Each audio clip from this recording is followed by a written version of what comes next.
Star fighter memory unlock करना। इस सम्राट ज्वाला बीज के साथ जियोयान के लिए भविष्य में अजीब आग को भस्म करना बहुत आसान हो जाएगा। उसी समय ज्वाला देव कला की उत्तेजना के साथ जियोयान के हाथ में अस्थि आत्मा शीत अग्नि की इस शक्ति की शक्ति याओलाओ की अस्थि आत्मा शीत अग्नि से बहुत अलग नहीं थी। बेशक जियोयान की डूक्यूई की वर्तमान मात्रा का मतलब है कि वह फिलहाल याओलाओ की तरह अस्थि आत्मा शीत अग्नि का लापरवाही से उपयोग नहीं कर सकता है। हालांकि इस ट्रम्प कार्ड के साथ भले ही उसका सामना डूलिंग मास्टर से हो, जियोयान उनमें से एक या दो को आश्चर्यचकित कर सकता है। अब जबकि मैंने सम्राट ज्वाला की साधना कर ली है, तो अगला कदम लड़ाकू स्तर तक पहुंचना है। जियाओयान के होठों पर मुस्कान आ गई। अगले ही पल अस्थि आत्मा की ठंडी आग की वह लौ, जिसे उसने मूल आग में परिष्कृत किया था, आसानी से उसके नियंत्रण में आ गई और लड़ाकू भावना ने उसे अस्थि आत्मा की ठंडी आग की लौ में बदल दिया। जियोयान के सहज आदेश के तहत अस्थि आत्मा की ठंडी आग ने उसके मेरिडियन के विभिन्न हिस्सों में छेद कर दिया।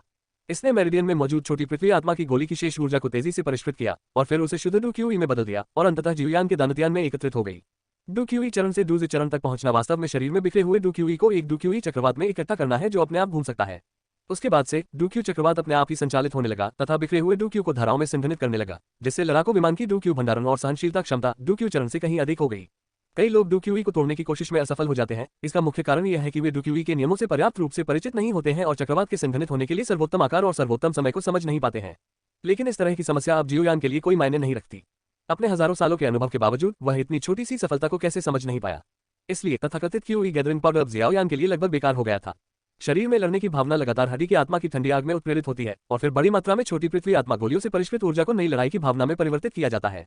इस तरह की निरंतर आपूर्ति के साथ जियोयान के शरीर में डूक्यूई जल्दी से अपनी चरम स्थिति में वापस आ गया और यहां तक कि इकट्ठा होना जारी रहा। अंत में जब डूक्यूई अपने चरम पर पहुंच गया तो जियोयान का दिमाग चला गया और शक्तिशाली आत्मा शक्ति ने तुरंत सभी डूक्यूई को अपने डेंटियन में संघनित करने के लिए नियंत्रित किया। टकराना। जैसे ही डूक्यूई मुट्ठी के आकार में संकुचित हो गया और अपनी सीमा के करीब पहुंच गया, एक धीमी आवाज सुनाई दी और एक हथेली के आकार का चक्रवात प्रकट हुआ और अंततः चुपचाप जियोयान के शरीर में घूमने लगा। योद्धा सफल हो जाओ। लगभग उसी क्षण जब जियाओयान एक योद्धा बना, उसका शरीर और आत्मा दोनों ही तुरंत मजबूत हो गए। खासकर जियाओयान की आत्मिक शक्ति हमेशा से ही बहुत मजबूत रही है। वह अब केवल दूसरे दर्जे के कीमियागर के आत्मा स्तर का ही प्रयोग कर सकता है। इसका कारण वास्तव में यह है कि जियोयान का शरीर इतनी बड़ी आत्मा शक्ति का सामना नहीं कर सकता। और जिस क्षण वह योद्धा बनने के लिए आगे बढ़ा, उसकी आत्मिक शक्ति स्वाभाविक रूप से एक तीसरी श्रेणी के रसायनिक के स्तर तक पहुंच गई। गामा साम्राज्य में तीसरी श्रेणी के रसायन शास्त्री को शायद ही कोई बड़ा व्यक्ति माना जाता है। बेशक जियाओयान को जियामा साम्राज्य की स्थिति में कोई दिलचस्पी नहीं थी। उसे असल में जो बात उत्साहित कर रही थी वही ये थी कि आत्मा की शक्ति इस स्तर तक पहुंचने के बाद ही दो महत्वपूर्ण क्षमताएं सामने आएंगी। अर्थात आत्मा का उपयोग पदार्थ में हस्तक्षेप करने के लिए किया जा सकता है और आत्मा का उपयोग सूचना प्रसारित करने के लिए किया जा सकता है। दूसरे शब्दों में एक तृतीय श्रेणी के कीमियागर में पहले से ही आत्मिक शक्ति से लड़ने और आत्मिक शक्ति से मार्शल आर्ट तकनीकों के बारे में जानकारी देने की प्रारंभिक क्षमता होती है। बेशक अधिकांश तृतीय श्रेणी के कीमियागरों की आत्मिक शक्ति केवल मोटे तौर पर पदार्थ के साथ हस्तक्षेप कर सकती है और उनके द्वारा लगाई गई वास्तविक आक्रमण शक्ति संभवतः एक योद्धा की क्षति जितनी महान नहीं होती है। हालांकि जियोयान के पास आत्मा पर हमला करने के कई साधन हैं, इसलिए उसके हमले का स्तर स्वाभाविक रूप से भयानक है। हालांकि जिस बात से उन्हें सबसे अधिक खुशी हुई वही ये थी कि वे अपनी आत्मा की शक्ति का उपयोग सूचना प्रेषित करने के लिए कर सकते थे। इसका मतलब यह है कि वह अपने पिछले जीवन की कई यादें आत्मा संचरण के माध्यम से याओलाओ को दे सकता है। एक बार याओलाओ ने इन विधियों को सीख लिया तो उसकी ताकत स्वाभाविक रूप से रॉकेट की तरह तेजी से बढ़ेगी। इन विचारों को एक क्षण के लिए एक तरफ रखते हुए जियोयान ने अपने शरीर में छोटी पृथ्वी आत्मा गोली में शेष औषधीय शक्ति को लगातार परिष्कृत करने के लिए अस्थि आत्मा शीत अग्नि को सक्रिय करना जारी रखा। इस छोटी सी पृथ्वी आत्मा गोली का कोई विशिष्ट स्तर नहीं था। इसे केवल जियोयान ने पृथ्वी आत्मा गोली के नुस्खे का उपयोग करके निकाला था। हालांकि इसमें निहित ऊर्जा चौथी या पांचवी श्रेणी की गोली से कम नहीं होनी चाहिए। शेष बची ऊर्जा उसे कठिन प्रशिक्षण से बचाने के लिए पर्याप्त थी। अस्थि आत्मा शीत अग्नि द्वारा परिष्कृत होने के बाद शुद्ध ऊर्जा के तंतु जियाओयान द्वारा ज्वाला देव कला के डूक्यूई में परिवर्तित हो गए। हालांकि उसने अस्थि आत्मा शीत अग्नि के केवल एक तंतु को ही परिष्कृत किया था, फिर भी इसने उसकी ज्वाला देव कला को अस्थायी रूप से उन्नत पीली श्रेणी में उन्नत करने में सक्षम बनाया। गुफा में अंधेरा होने तक पालथी मारकर बैठने के बाद जियाओयान ने आखिरकार अपनी आंखें खोली। गहरी सफेद लिप्टों से भरी गंदी हवा छोड़ते हुए वह धीरे से खड़ा हो गया। उसके शरीर में प्रचुर लड़ाकू भावना तेजी से प्रवाहित हो रही थी और उसकी आंखें चमक से भर गई थीं। 3 सितारा लड़ाकू, इस रफ्तार से कुछ ही महीनों में मैं फाइटिंग मास्टर स्तर तक पहुंच जाऊंगा। तब तक मैं अपने पिता और 2 भाइयों को फाइटिंग सम्राट वंश को सक्रिय करने में मदद कर सकता हूं। जियाओयान के चेहरे पर हल्की सी मुस्कान थी। इस सफलता से उसकी ताकत में जबरदस्त इजाफा हुआ। उन्होंने अस्थि आत्मा शीत अग्नि का उपयोग करके उसे सम्राट ज्वाला बीज के एक कण में परिष्कृत किया और उनकी डूक्यूई सीधे 3 सितारा डू के स्तर पर पहुंच गई। इसके साथ ही उसका शरीर और अधिक मजबूत हो गया और लड़ाकू बनने के बाद वह अपनी स्मृति में मौजूद शरीर शोधन के अनेक तरीकों का उपयोग करके और भी अधिक मजबूत शरीर बना सका। बेशक सबसे बड़ी मदद ये थी कि उसकी आत्मिक शक्ति काफी हद तक ठीक हो गई थी। न सिर्फ उसकी आत्मा से सूचनाएं प्रेषित करने की क्षमता आ गई थी, बल्कि उसकी कई यादें भी वापस आ गई थीं। मूलतः उसने ब्रह्मांड में जाने से पहले एकत्रित किए गए सभी कौशल और युद्ध तकनीकों को याद कर लिया था। दुर्भाग्य से ब्रह्मांड और प्रभुत्व के बाद की मेरी यादें अभी भी थोड़ी धुंधली हैं, विशेष रूप से प्रभुत्व के बाद की मेरी यादें। मुझे केवल प्रमुख घटनाएं याद हैं जो हुई, लेकिन मुझे विशिष्ट परिस्थितियों का कोई पता नहीं है। जियोयान ने आह भरी और याओलाओ की ओर देखा जो उसके बगल में खड़ा था, लेकिन उसके मुंह के कोने पर एक मुस्कान आ गई। खैर, हालांकि मुझे केवल ये बातें ही याद हैं, लेकिन अभी के लिए शिक्षक के लिए यह पर्याप्त होना चाहिए।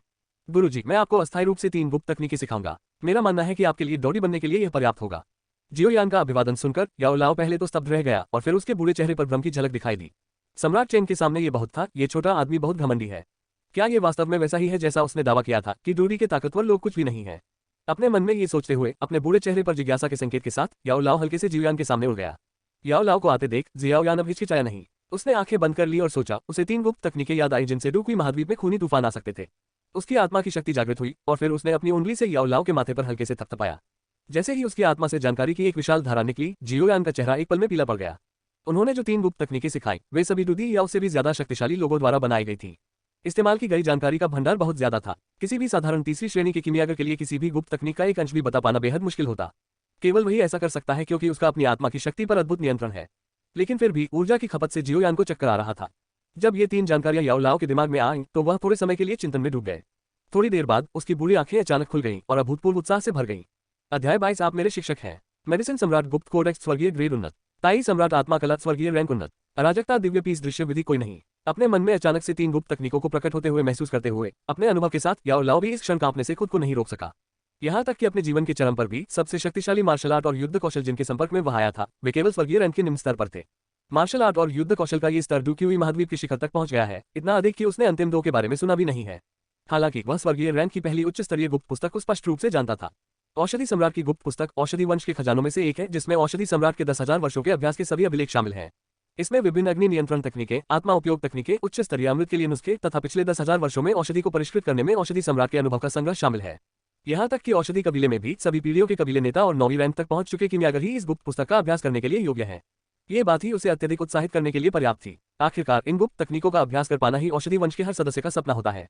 हालांकि वह पहले से ही औषधि वंश का एक परित्यक्त बच्चा है, फिर भी औषधि वंश की सर्वोच्च गुप्त पुस्तक का सामना करते हुए उसका खून खौल उठता है। दूसरी तकनीक आत्माकुल के दूधी द्वारा निर्मित एक आत्मा साधना तकनीक है।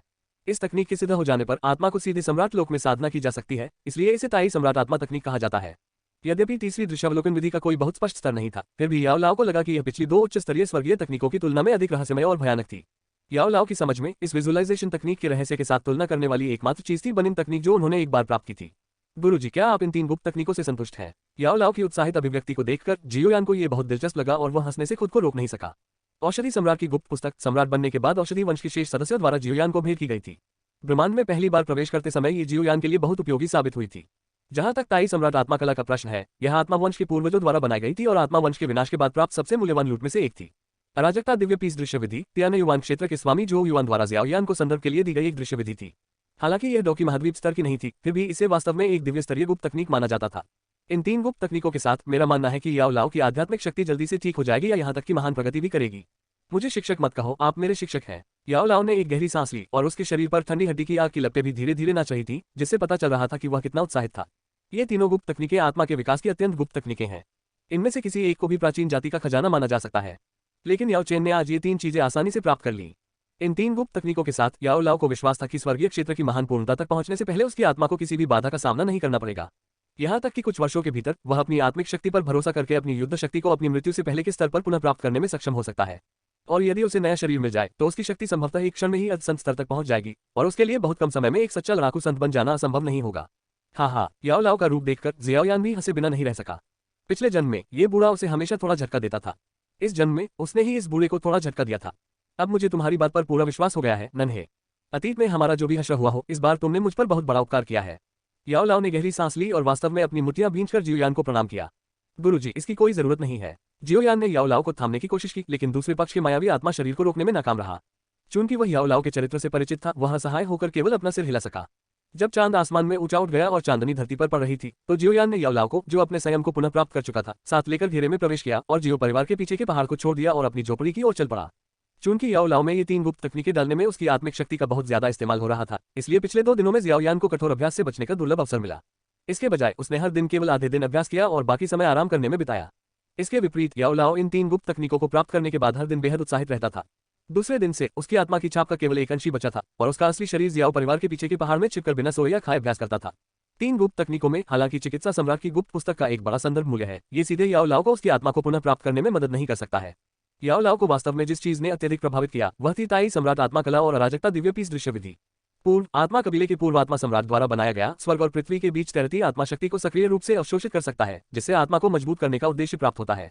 इस तरह याओ लाओ को अब जियोयान की लड़ाई की भावना को अवशोषित करने की आवश्यकता नहीं है और वह जल्दी से अपनी आत्मा की शक्ति को बहाल कर सकता है। हालांकि बाद वाला अभ्यास बेहद कष्टदायक है, फिर भी प्रत्येक अभ्यास के बाद आत्मा और भी दृढ़ और शक्तिशाली हो जाएगी। इन दो गुप्त तकनीकों की मदद से याओ लाओ की आत्मिक शक्ति आश्चर्यजनक गति से पुनः प्राप्त हो रही है।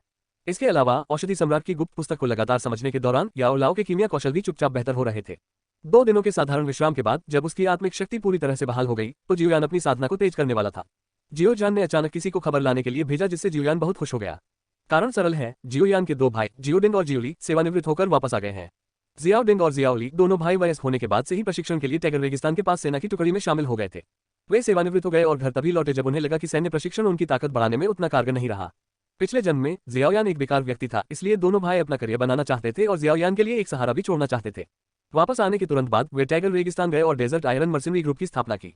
वास्तव में जियो परिवार की इस पीढ़ी के युवा लोगों में जियोयान और जुन एर के अलावा 2 राक्षस जिन्हें सामान्य ज्ञान से नहीं आंका जा सकता है। 2 भाइयों जियोडिंग और जियोली में सबसे अच्छी प्रतिभा है। सबसे बड़ा भाई जियोडिंग जियोयान से 10 साल बड़ा है और दूसरा भाई जियोली जियोयान से 8 साल बड़ा है, लेकिन कुल मिलाकर वे क्रमशः केवल 22 और 20 साल के हैं। इस उम्र में उनमें से एक ने अभी फाइटर मास्टर के दायरे में प्रवेश किया है, जबकि दूसरा 9 स्टार फाइटर के शिखर पर पहुंच गया है। इस तरह की प्रतिभा के साथ जब तक कोई दुर्घटना नहीं होती है तब तक डूलिंग में साधना की संभावना बहुत अधिक होती है। जब मैं परिवार हॉल में पहुंचा और दरवाजा खोला तो मैंने देखा कि जियो परिवार के कई लोग जीवंत तरीके से एक साथ इकट्ठे हुए थे। भीड़ के बीच में 2 युवक थे, एक शालीन और सौम्य, दूसरा आलसी और ठंडा। वे जियाओडिंग और जियाओली थे। जैसे कि उन्होंने किसी दरवाजे के खुलने की आवाज सुनी हो, जियोडिंग और जियोली मदद नहीं कर सके, लेकिन पीछे मुड़े और दरवाजे की ओर देखने लगे। जब उन्होंने उस युवक को देखा जो उनसे लगभग 1 सिर छोटा था, तो दोनों भाइयों के चेहरे पर एक सौम्य मुस्कान आ गई। इस महीने की पहली तारीख को कृपया मुझे मासिक टिकट दे। इसके अलावा मैं कल इसकी अनुशंसा करूंगा, कृपया मुझे फॉलोअप पढ़ने के लिए कहें। अध्याय 23 मेरे पैरों तले सारे कांटे रेंग जाएं। बड़ा भाई, दूसरा भाई। जैसे ही उसने 2 युवकों को देखा, जियोयान मुस्कुराया और तेजी से आगे बढ़ गया। जियाओयान को आते देख जियाओ परिवार के कई युवा लोगों ने चतुराई से उसके लिए रास्ता बना लिया। अतीत में जब जियाओयान की लड़ाकू भावना कम हो रही थी तो कई लोगों ने 100 वर्षों में परिवार के सबसे महान प्रतिभाशाली व्यक्ति को अपने पैरों तले रोने का सपना देखा था। लेकिन बाद में क्रूर तथ्यों ने उन्हें बताया कि सब कुछ उनकी अवास्तविक कल्पना मात्र थी। 2 महीने पहले एक पारिवारिक समारोह में जियाओयान की शक्ति डूक्यूई के 7वें स्तर तक पहुंच गई थी। अपनी पिछली गति के अनुसार वह डूक्यूई के 8वें या 9वें स्तर के शिखर तक पहुंच गया होगा। कुछ ही महीनों में उनकी गति उनकी वर्षों की साधना से भी तेज हो गई। इस भयानक गति ने एक बार तो जियाओ परिवार के युवकों को निराशा का अनुभव कराया।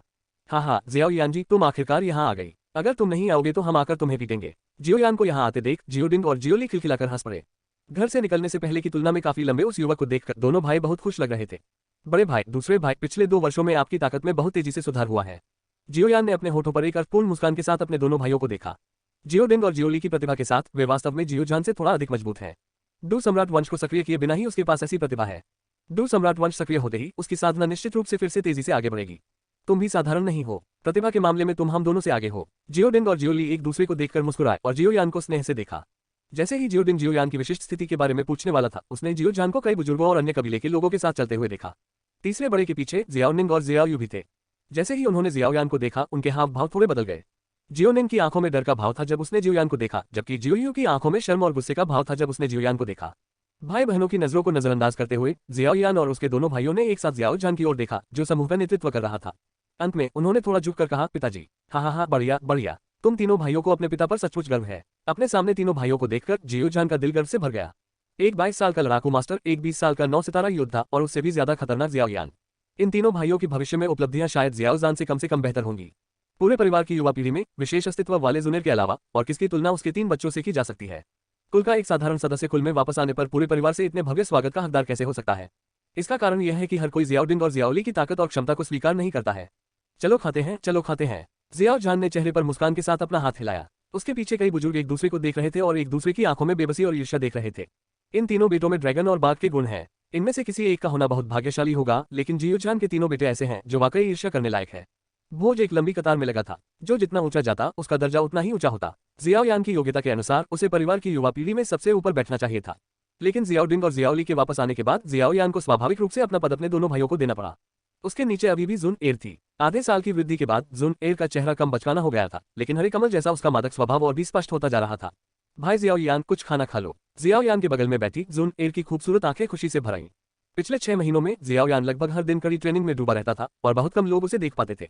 हालांकि जियोयान हर बार जब वह उसे ढूंढती तो आसानी से सहमत हो जाता था, लेकिन जियोयान के गंभीर रूप को देखकर वह उसे बार बार परेशान नहीं करना चाहती थी।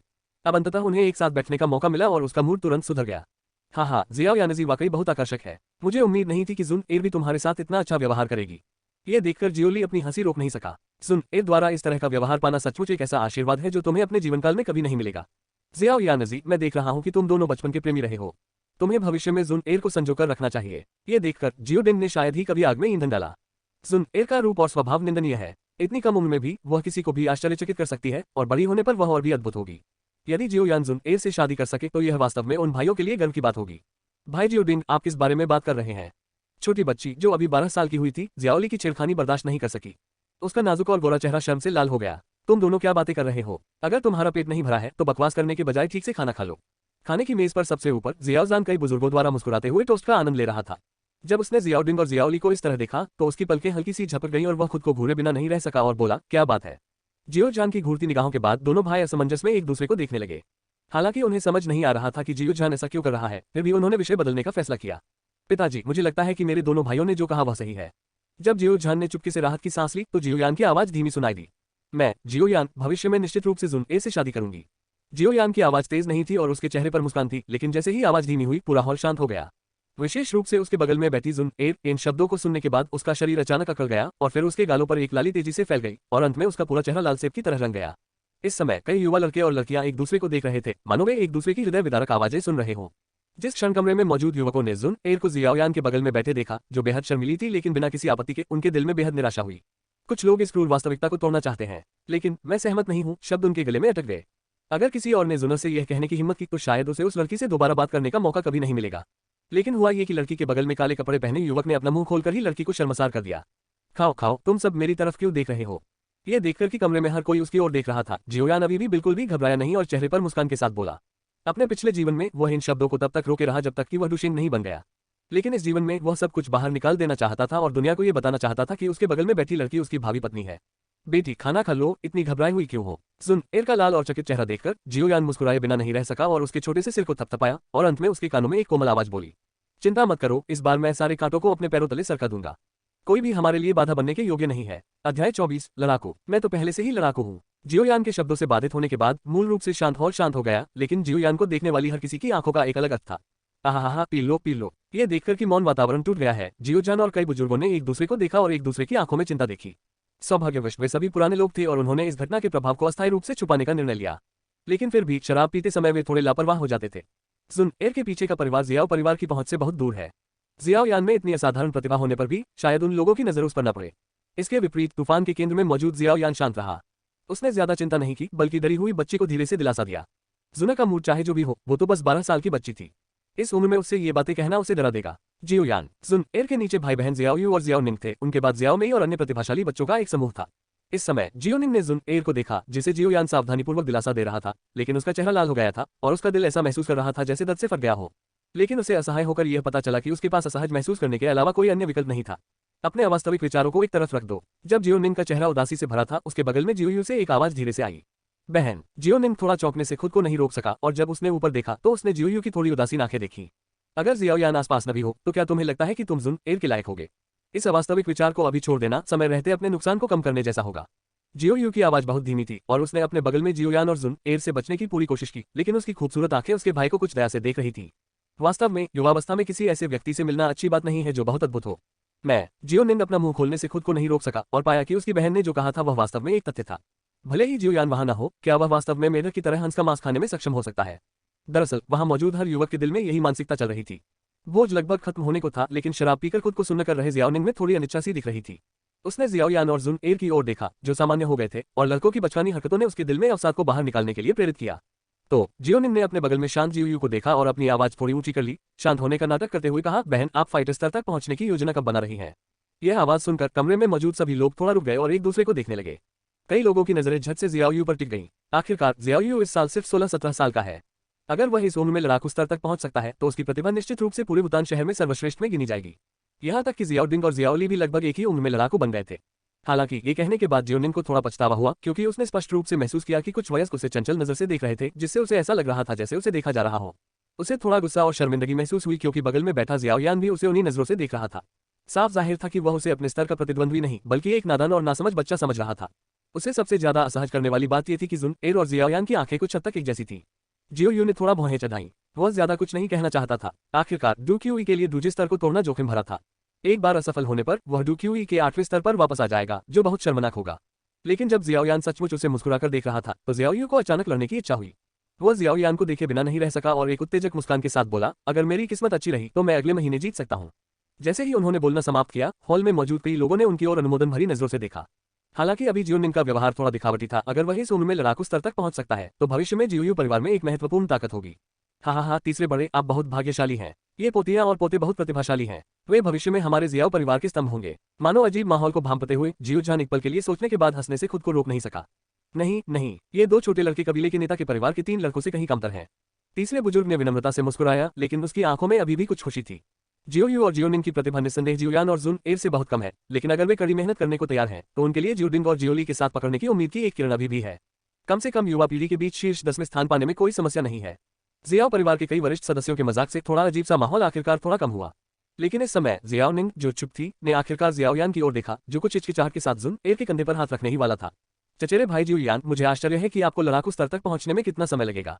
जैसे ही ये शब्द निकले, हॉल, जो अपनी कुछ जीवंतता वापस पा चुका था, फिर से शांत हो गया। इस बार सबकी नजरें जियाओयान पर टिक गईं। हाँ, ये कमीना अपनी साधना में किस स्तर तक पहुंच गया है। देखो, वह कितना गर्वित है। इस समय कई युवा लोग जियोयान को नाराजगी से देख रहे थे और मन ही मन उसकी आलोचना कर रहे थे। यहाँ तक कि जियोयू, जो उसके बगल में खड़ा था, जियोयान को जलती हुई आंखों से देख रहा था। वो ये भी जानना चाहती थी कि पिछले 6 महीनों में जियाओयान ने अपनी साधना में कितनी प्रगति की है। वो मन ही मन हमेशा जियाओयान से एक कदम आगे रहना चाहती थी और एक योद्धा बनना चाहती थी। हॉल में फिर से सन्नाटा छा गया था। उसे देखते हुए जियाओजान ने आखिरकार थोड़ी नाराजगी से भौहें सिकोड़ ली। उसके बगल में बैठा तीसरा बुजुर्ग ये देखकर थोड़ा चौंक गया, लेकिन उसने अपने बगल में बैठे जियाओली को अचानक बोलते सुना, जियाओनिंग, हमने कई सालों से एक दूसरे को नहीं देखा है। जब मेरे पास समय होगा तो मैं तुम्हें व्यायाम कराने ले जाऊंगा। जियोली की बातें सुनकर जियोनिंग का चेहरा अचानक बदल गया और यहाँ तक कि जियोयू ने भी डर का संकेत दिखाया। जियाओली की क्रूरता की ख्याति सिर्फ बाहर ही नहीं बल्कि जियाओ परिवार में भी बहुत खतरनाक है। जियाओ परिवार की युवा पीढ़ी में जुन एर और जियाओयान को छोड़कर लगभग सभी उससे हार चुके हैं। यह एक निहायत क्रूर अधिकारी है जो किसी को भी पीटने की हिम्मत रखता है। अगर इसमें एक महान योद्धा जैसा प्रशिक्षण स्तर होता तो शायद ये बड़ों से भी निपटने की हिम्मत कर सकता था। भाई ली, मैं बस उत्सुक हूँ। मेरा वास्तव में यह मतलब नहीं था। जिस क्षण जियोली ने उसे घूरा, जियोनिंग को ऐसा लगा जैसे उसे किसी जंगली भेड़िए ने घूर लिया हो और उसका पूरा शरीर ठंडा पड़ गया। जैसे ही वह बोलने वाला था, जियाओयान की आवाज अंततः गूंज उठी, दूसरे भाई जियोनिंग को डराओ मत, वह अभी भी एक बच्चा है। बोलते हुए जियाओयान ने चुपचाप एक चाय का कप पकड़ लिया। अचानक हल्की लाल हवा उसकी हथेली पर छा गई और जियाओयू, जो पास ही खड़ा था, ने उसके हल्के से बढ़े हुए तापमान को भांप लिया। थोड़ी देर बाद चाय उबलने लगी। क्या मुझे लड़ाकू बना दिया गया है? मैं तो पहले से ही लड़ाकू हूँ। जैसे ही ये शब्द बोले, पहले से ही शांत हॉल में पूर्ण शांति छा गई। अध्याय 25 हमेशा साथ। इस बार का सन्नाटा पिछली 2 बार से बिल्कुल अलग था और हर कोई जियोयान को घूर रहा था। आधा साल पहले यह आदमी डूक्यूई के तीसरे चरण में गिर गया था। आधे साल में ही वह फिर से डूजे कैसे बन गया? वास्तव में आपको पुनः लड़ाकू के रूप में पदोन्नत किया गया है। जियोयू ने अपना मुंह खोला और शक्तिहीनता की भावना धीरे धीरे उसके दिल में उमड़ पड़ी। उसने सोचा कि आखिरकार उसे जियोयान से आगे निकलने का मौका मिल ही गया। अगर जियोयान भविष्य में उससे आगे भी निकल जाए तो भी कम से कम इस बार तो वह जियोयान से एक कदम आगे रह ही सकता है। लेकिन क्रूर वास्तविकता ने उसे बताया कि जियोयान की दुष्टता को आम लोगों के लिए समझना मुश्किल था। जियाओयू भी ऐसी ही स्थिति में थी। जियाओ परिवार के दूसरे युवक युवतियों की तो बात ही छोड़िए। इस समय जियाओयान की सफलता से वे निराशा से भर गए थे। हम दोनों 12 या 13 साल के हैं, लेकिन अन्य 2 बार 2 स्तर तक पहुंच गए हैं, जबकि मैं अभी भी 2 क्यूई के 5वें या 6ठे स्तर पर अटका हुआ हूं। उनके बीच का अंतर खाई जैसा है। हालांकि जब जियोजान और कई बुजुर्गों ने एक दूसरे को देखा तो उन्होंने एक दूसरे की आंखों में परमानंद देखा। कबीले के नेता, बधाई हो। इस छोटे से साथी की प्रतिभा के साथ मुझे डर है कि हमारा जियाओ परिवार अंततः एक डूहुआन बलवान व्यक्ति पैदा करेगा। कई बुजुर्गों ने अपने चेहरे पर सार्थक मुस्कान के साथ जियोयान को देखा। जब तक जियाओयान का उदय होता रहेगा, जियाओ परिवार निश्चित रूप से वुतान शहर और यहाँ तक कि जियामा साम्राज्य के सबसे बड़े परिवारों में से एक बन जाएगा। तब तक उनकी शाखाओं को मिलने वाले लाभ निश्चित रूप से वर्तमान लाभ से कहीं अधिक होंगे। हाँ, पी लो। जियाओजान जोर से हंसा और अपना वाइन ग्लास उठाए बिना नहीं रह सका। उसने सोचा था कि आज वो बस अपने दोनों बेटों का स्वागत कर रहा है, लेकिन उसे उम्मीद नहीं थी कि उसका सबसे छोटा बेटा उसे एक और बड़ा सरप्राइज देगा। पी लो, मेरे जियाओ परिवार में ऐसी प्रतिभा है। ये वास्तव में मेरे जियाओ परिवार के पूर्वजों का आशीर्वाद है। एक पल के लिए पूरे हॉल का माहौल 2 हिस्सों में बढ़ गया। जो थोड़े बड़े थे वे सभी उत्साहित थे और वे सभी अपने दिलों में जानते थे कि भविष्य में जियोयान का अनुसरण करने से उन्हें शायद लाभ होगा। छोटे बच्चे पाले से प्रभावित बैंगन जैसे थे। इस समय जियाओयान ने उनका आत्मविश्वास पूरी तरह से चकनाचूर कर दिया था। जब उन्होंने इस पल फिर से जियाओयान को देखा तो उनमें अब उससे आगे निकलने की इच्छा नहीं थी जैसी पहले थी, बल्कि उनके मन में बस एक ईमानदार विस्मय था। छोटे कमीने, लड़ाकू स्तर तक पहुंचने में गर्व की क्या बात है? मैं तो 2 दिन में भी आगे निकल सकता हूँ। हालांकि जियोयान के कदम से भयभीत होने के बाद जियोयू ने अपने दिल में हार महसूस की, फिर भी उसने हार मानने से इनकार करते हुए कुछ बार बड़बड़ाया। मैं आपको सलाह देता हूं कि किसी भी सफलता के लिए जल्दबाजी न करें, अन्यथा आप असफल हो जाएंगे और आपके सारे प्रयास व्यर्थ हो जाएंगे। जब उसने निकट भविष्य में एक सफलता हासिल करने का मन बना लिया तो जियोयान, जो जुन एर के साथ बातचीत कर रहा था, अचानक बोला और जियोयू की ओर देखा। इस समय जुन एर आखिरकार जियाओयान के तीखे शब्दों से उबर गई। उसकी पतझड़ के पानी जैसी आंखें जियाओयान को घूर रही थी और फिर उसने जियाओयान की निगाहों का पीछा करते हुए अपने बगल में जियाओयू को देखा। क्यों? आप पहले ही लड़ाकू स्तर तक पहुंच चुके हैं, तो क्या आप मुझे लड़ाकू स्तर तक पहुंचने की अनुमति नहीं देंगे? जियोयू ने जियोयान को घूरा और खुद को उकसाने वाले लहजे में कहा, यह मत सोचो कि तुम मुझे सबक सिखा सकते हो सिर्फ इसलिए कि तुम्हें एक लड़ाकू के रूप में पदोन्नत किया गया है। ओह सच में, अगर तुम्हें क्यूई गैदरिंग पाउडर की जरूरत नहीं है तो ऐसा मानो कि मैंने कुछ नहीं कहा। यह देखकर कि जियोयू अभी भी बहस छोड़ने से इनकार कर रहा था, जियोयान अपना सिर हिलाने से खुद को नहीं रोक सका। क्यू गैदरिंग पाउडर, क्या क्यू गैदरिंग पाउडर? जियोयू थोड़ा चौंक गई और उसकी नजर अचानक जियोयान पर पड़ी, लेकिन उसने देखा कि वह शांति से जुन एयर के लिए प्लेट पर मांस काट रहा था, जैसे कि उसने अभी कुछ नहीं कहा हो। जियोयान कुछ तो बोलो। जियोयू थोड़ा चिंतित था, लेकिन जियोयान बिल्कुल भी नहीं हिला, जिससे जियोयू अचानक चिंतित हो गया। लेकिन इतने सारे लोगों के सामने वह बहुत सीधी बात नहीं कर सकती थी। बोझ किसी को खुशी देता है तो किसी को गम। बस जुन एयर, हालांकि उसका चेहरा अब काफी शांत हो गया है, लेकिन उसकी साफ आंखों की गहराई में हमेशा एक अलग रंग रहता है। जब रात का खाना खत्म हो गया तो जियोजान ने जियोयान को सोच समझकर देखा। वह मुस्कुराया और बोला, यान एयर, काफी समय हो गया है जब हम चारों, पिता और पुत्र, ने आपस में अच्छी बातचीत की है। पहले जुन एयर को वापस भेज दो और जब तुम्हारे पास समय हो तो मेरे कमरे में आ जाना। हम एक परिवार की तरह आपस में बातें कर सकते हैं। जियाओजान की बातें सुनकर जियाओयान मुस्कुराया और बिना कुछ कहे सिर हिला दिया। संयोग से उसे भी अपने पिता और दोनों भाइयों से कुछ बात करनी थी। लेकिन हॉल से निकलने से ठीक पहले जियाओयान ने जियाओयू की तरफ फिर से देखा। जियाओयू के चेहरे पर बिल्ली के खरोंचने जैसी खुजली देखकर वह मुस्कुराया और बोला, 7 दिन बाद आकर मुझे ढूंढना। ये कहने के बाद उन्होंने जियाओयू को नजरअंदाज कर दिया, जो सवालों से भरा था, और जुन एयर के साथ हॉल से बाहर चले गए। चांदनी फैल गई और तेज चांदनी ने जमीन को, जो पहले से ही बर्फ की परत से ढकी हुई थी, क्रिस्टल सफेद बना दिया। जियाओयान और जुन एयर साथ साथ चल रहे थे और वह चांदनी में फिर से उस छोटी बच्ची को देखे बिना नहीं रह सका। चूंकि उसकी लड़ने की भावना अभी पूरी तरह से प्रबल नहीं हुई थी, लड़की अभी भी लवेंडर रंग की लोमड़ी की खाल में लिपटी हुई थी। उसके जेब जैसे चेहरे पर लाली थी और यह स्पष्ट था कि वह आज रात की घटना से पूरी तरह उबर नहीं पाई थी। वे रास्ते भर चुप रहे जब तक कि उन्होंने जुन एयर को उसकी झोपड़ी के दरवाजे तक नहीं पहुंचा दिया। जियाओयान ने उसके सुंदर छोटे से चेहरे को देखा, जो चांदनी से 3 गुना ज्यादा चमकीला था, और खुद को उसके ठंडे छोटे से हाथ को धीरे से थामने से रोक नहीं पाया।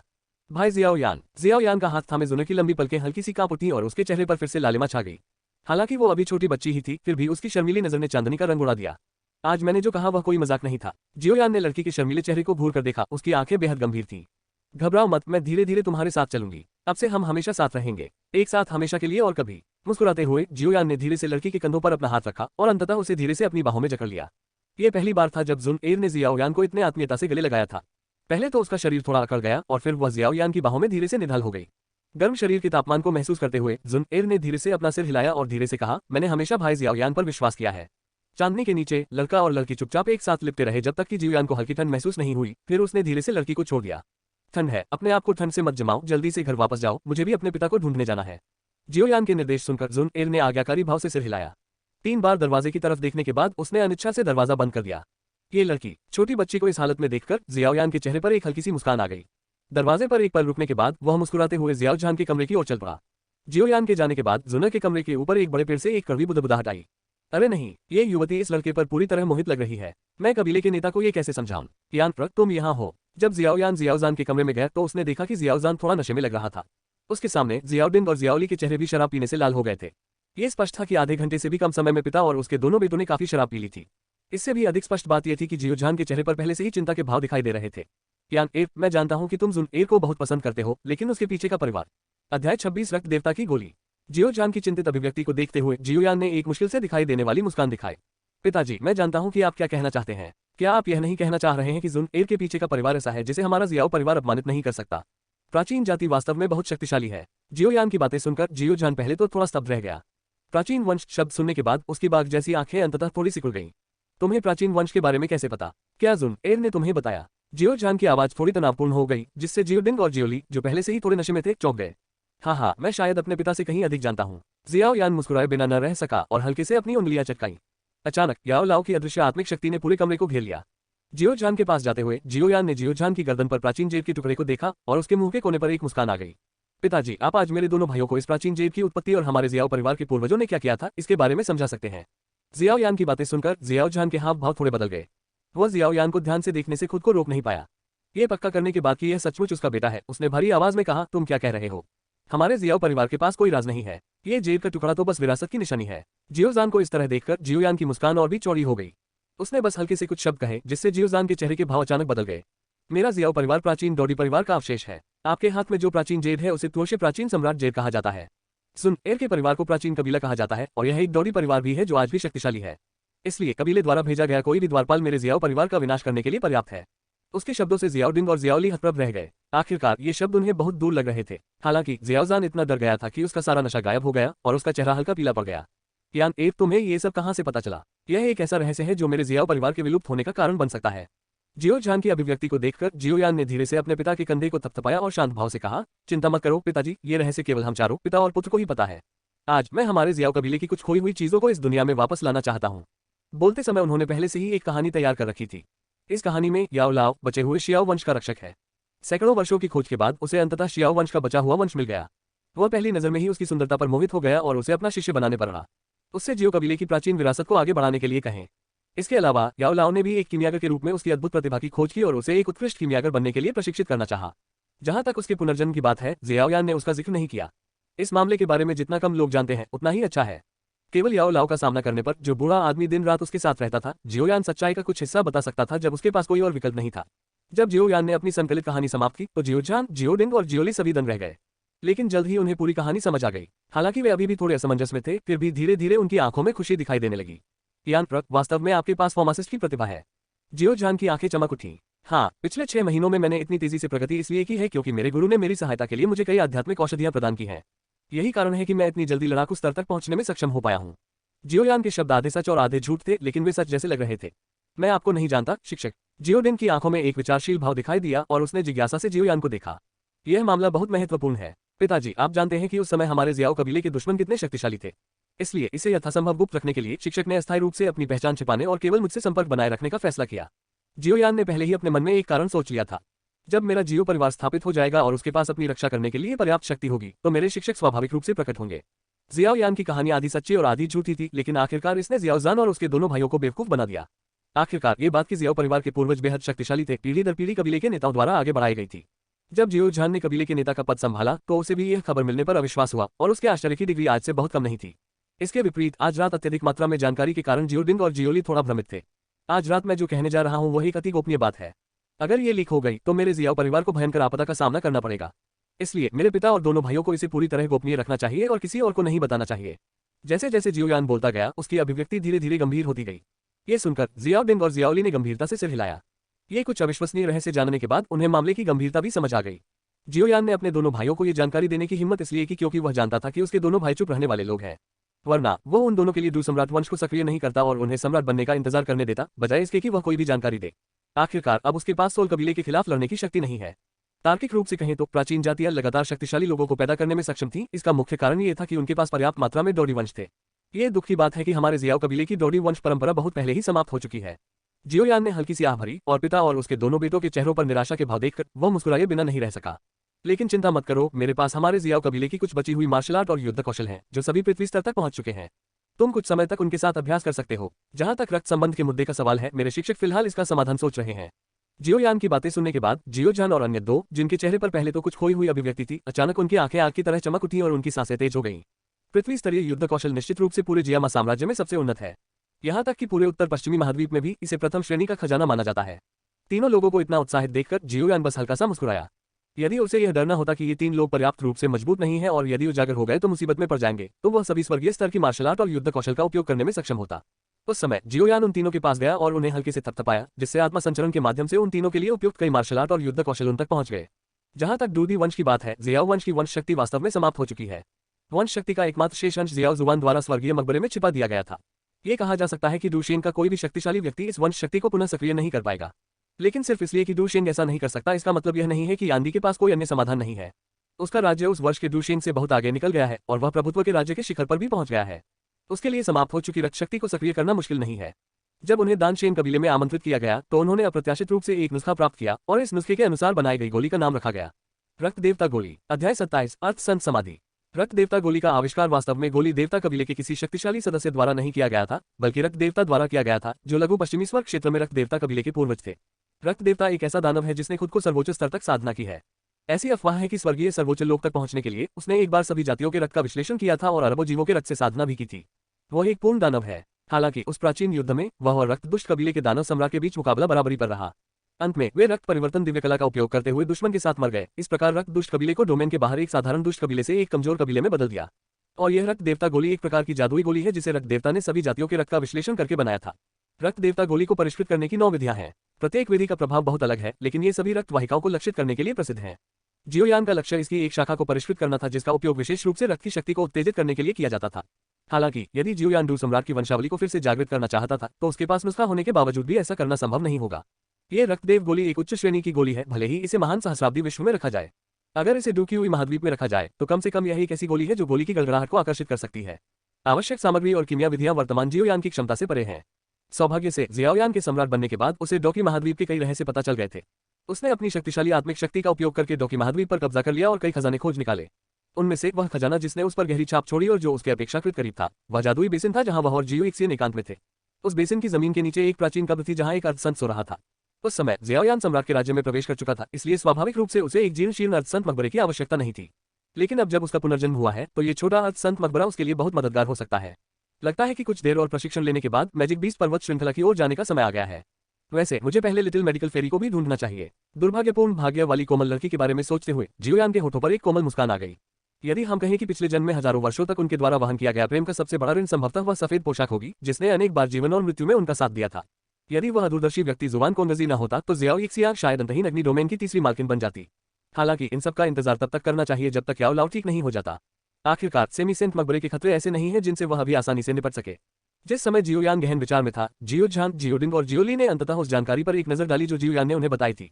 पृथ्वी स्तरीय मध्यवर्ती तकनीक, नीला पवन छाया तकनीक। पृथ्वी स्तरीय मध्यवर्ती तकनीक, थंडर मिरर। पृथ्वी स्तरीय मध्यवर्ती तकनीक, क्विंगमू चांगशेन गोल। जैसे ही उन्होंने अपनी आंखें खोली, जियो झान, उसके पिता और उसके दोनों बेटों ने एक दूसरे को देखा और एक दूसरे की आंखों में आश्चर्य और परमानंद देखा। जियामा साम्राज्य में निम्न स्तरीय पृथ्वी स्तरीय कौशल भी अत्यंत दुर्लभ है। मध्य स्तरीय पृथ्वी स्तरीय कौशल की तो बात ही छोड़ दीजिए। एक स्थानीय स्तर का मध्यवर्ती कौशल एक डुक्यूई अभ्यासी को कौशल में किसी भी बाधा के बिना उनके स्तर तक साधना करने की अनुमति देने के लिए पर्याप्त है। जियो झान और अन्य दो को ये छोटा सा रहस्य नहीं पता होगा, लेकिन वे जानते हैं कि इस तकनीक के साथ वे निश्चित रूप से भविष्य में तेजी से प्रगति करेंगे और उनका भविष्य उज्जवल होगा। पिताजी, बड़े भाई और दूसरे भाई, भले ही आप इस तकनीक का अभ्यास करते हो, आपको इसे तुरुप के पत्ते की तरह इस्तेमाल करना चाहिए। इसे कभी प्रकट न करें जब तक कि यह बिल्कुल आवश्यक न हो। मध्य स्तर के पृथ्वी स्तरीय कौशल दोहुआंग मास्टर्स को भी पागल करने के लिए पर्याप्त है। जियोयान ने गंभीरता से कहा। एक मध्यम पृथ्वी स्तर की तकनीक निश्चित रूप से एक ऐसा खजाना है जो दोहुआन को पागल और दोजो को ईर्ष्यालु बना सकता है। यहाँ तक कि कुछ बदकिस्मत दोजो गुरु भी मध्यम पृथ्वी स्तर की तकनीकों का अभ्यास नहीं कर पाते। हम समझते हैं कि अब से जब तक जरूरी न हो हम इस तकनीक का खुलासा नहीं करेंगे। यहाँ तक कि आपने हमें जो युद्ध कौशल सिखाए हैं उनका भी इस्तेमाल लापरवाही से नहीं किया जाएगा। जियो झान और अन्य दो ने एक दूसरे को देखा और मामले की गंभीरता को समझा। अगर सिर्फ एक ही मध्यम स्तर की पृथ्वी स्तरीय मार्शल आर्ट होती तो भी वह जियाओ परिवार के विनाश का कारण बन सकती थी। तीन की तो बात ही छोड़िए। जियाओयान ने उनमें से प्रत्येक को पृथ्वी स्तरीय युद्ध कौशल और उच्च स्तरीय रहस्यमय युद्ध कौशल का एक सेट भी सिखाया था। ये निश्चित रूप से अच्छा है, लेकिन हमारे जियाओ परिवार को भी अपनी ताकत बढ़ानी चाहिए, अन्यथा इतनी अचानक वृद्धि लोगों को और अधिक संदिग्ध बना देगी। जियोयान थोड़ा मुस्कुराया और अपनी योजना बताए। मैं परिवार के लिए कुछ धन संचय करने के लिए कल से बड़ी संख्या में प्रथम श्रेणी के अमृतों का शोधन शुरू करने की योजना बना रहा हूँ। अमृत को परिष्कृत करें। जियोजान की आंखों में खुशी की एक झलक दिखाई दी और उसने जियोयान को थोड़े जुनून के साथ देखा। आपका मतलब है कि आपके पीछे बैठा शिक्षक हमारे जियाओ परिवार की मदद के लिए गोलियों को परिष्कृत करने की योजना बना रहा है। जियोजान की अभिव्यक्ति को देखकर जियोयान अपने सिर को थोड़ा हिलाने से खुद को रोक नहीं सका, फिर धीरे से कहा, यह मैं हूँ। आप। जियोजान की आंखें अचानक चौड़ी हो गईं और यहाँ तक कि जियोडिंग और जियोली ने भी चौड़ी आंखों से जियोयान को देखा। तुम एक कीमियागर बन गए। तीनों लोगों की स्तब्ध निगाहों के सामने जियोयान अपने होठों पर अभी भी एक हल्की मुस्कान के साथ थोड़ा सा सिर हिलाने से खुद को रोक नहीं सका। ईश्वर, जियोजान खुद को रोक नहीं पाया और एक लंबी आह भरी। आज की खुशी अचानक ही आ गई। पहले तो जियोयान ने फाइटर लेवल तक पहुंच बनाए और फिर उसे अपने पूर्वजों का बेवजह अनुग्रह प्राप्त हुआ। पिता और पुत्र दोनों ने पृथ्वी स्तरीय कौशल प्राप्त किए। उसके बाद सबसे छोटे बेटे ने मुस्कुराते हुए उसे बताया कि वही कीमियागर बन गया है। 12 साल का कीमियागर। जियामा साम्राज्य जैसी छोटी जगह में ऐसी प्रतिभा कभी नहीं सुनी गई। डैन वांग बू, इस उम्र में भी वह एक बेवकूफी होगा। जियोजान खुशी की लहर के बाद थोड़ा चक्कर महसूस करने से खुद को नहीं रोक सका और अंत में उत्साह की लगभग विकृत हंसी को छोड़ने से खुद को नहीं रोक सका। हे, मेरा जियाओ परिवार उत्थान करने वाला है। मेरा बेटा जियाओयान वास्तव में भाग्य का पुत्र है। वह मेरे जियाओ परिवार के लिए 1000 सालों में एक दुर्लभ किलिन बच्चा है। जियोजान का उत्साह देखकर जियोयान अपना सिर थोड़ा हिलाए बिना नहीं रह सका। अपने बूढ़े पिता को इतना खुश देखना दुर्लभ था। मैं जब मन ही मन ये सोच रहा था तभी मैंने अपने दोनों भाइयों को भी हंसते हुए देखा। पूरे कमरे में अजीब सी हंसी देखकर जियोयान को भी थोड़ा अजीब लगा। यह एहसास ऐसा क्यों लग रहा है जैसे मैं आत्मा महल में प्रवेश कर गया हूँ। खुशकिस्मती से यह असली सोल पैलेस नहीं है। एक रात की हलचल के बाद पिता और उसके दोनों बेटे आखिरकार थोड़ा सामान्य हो गए। हालांकि अगले दिन जियोजान, जो पिछली रात सो नहीं पाया था और जिसकी आंखें थोड़ी लाल थीं, बहुत उत्साहित था और उसने कई बुजुर्गों को इकट्ठा किया। बुजुर्गों, मेरे जियो परिवार की सभी उपलब्ध तरलता को तुरंत जुटाए। कबीले के नेता, ऐसा क्या हुआ कि परिवार की सारी तरल निधि को जुटाना पड़ा? जियोजान के थोड़े उत्साहित चेहरे को देखकर तीनों बुजुर्गों ने उसे कुछ उलझन से देखा। एक दवा का बर्तन खरीदो और दवा बनाओ। जियोजान ने अपने मुंह के कोनों को दबाने की पूरी कोशिश की, लेकिन उसने ध्यान नहीं दिया कि उसके मुंह के कोने अधिक से अधिक ऊपर की ओर उठ रहे थे। कीमिया कबीले के नेता, क्या ये हो सकता है कि आपने किसी कीमियागर को आमंत्रित किया हो? जियोजान की बातें सुनकर तीनों बुजुर्ग पहले तो दंग रह गए और फिर उनके बूढ़े चेहरों पर खुशी दिखाई दी। भूटान शहर जैसे छोटे शहर में कीमियागर सबसे प्रतिष्ठित लोग होते हैं। एक प्रथम श्रेणी का कीमियागर भी भूटान शहर पर गहरा प्रभाव डाल सकता है। अच्छा। जियोजान मुस्कुराया और सिर हिलाया, फिर तीनों बुजुर्गों को उत्साह से पूछते हुए देखा। क्या मैं पूछ सकता हूँ कि कबीले के नेता ने किस स्वामी को आमंत्रित किया है? अध्याय 28। तुम मुझे कुछ और बार क्यों नहीं छूते? तीनों बुजुर्गों की हैरान लेकिन उलझन भरी आंखें देखकर जियोजान की आंखों में अजीब सा भाव प्रकट हुआ, जो मुश्किल से ही ध्यान देने योग्य था, और आखिरकार उसने अपना गला साफ किया। यह संयोग है कि यह कीमिया मास्टर भी हमारे ही परिवार से है, और उसका उपनाम भी जियाओ है। उसका नाम जियाओ यान है। उपनाम जियो अच्छा है, इस तरह हम हैं।